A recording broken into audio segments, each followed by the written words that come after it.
خانم این سایز 8 نفرش 5 تومن، سایز 6 نفرش هم درم 4 تومن. این جنسات دیگه نیازی به تعریف و تمجید نداره، اینا رو مستقیما از مرد بانه میاریم. در این قیمت اون دیگه بانه هم میگیم.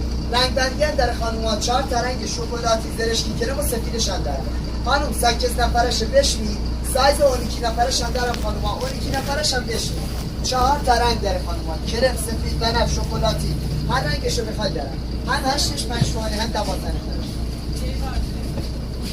این سایز 12 نفره بخوام. بعد سایز 8 نفره و 12 نفرش هم همین سایز از مغازه بخواد بگیرید هر تومن کمتر بهتون میشه. 8 نفرش 5 تومن، 12 نفرش هم 5 تومن. Kesi میخواد بدم خدمتشون. Ağa, siz bu Lapan Kürdistana, burada istəsələrlə öz həmşəhrilərindən olarlar da. Deyirəm, siz bunlar Kürdistanda satın, burada alsala Təbrizlilərdən alarlar da, da niyə Kürdlərdən alırlar? Allah buradan müdazə etmişəm, Fatih müdazə. Yox, bilirsiniz nə deyirəm.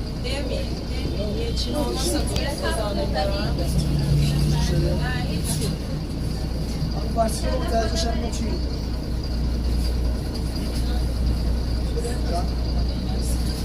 Çörək qazanmır, sonra iddia eləyirlər bura Kürdistan torpağıdır.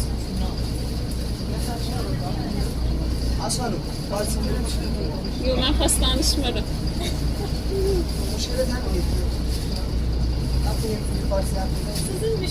Eləyəmirəm də, səncə Kürdistanda sat, bura Azərbaycandır. Fərq eləyir. O vaxt ki, sən iddia eləyirsən Urmiya Kürdistandır, fərq eləyir pəs.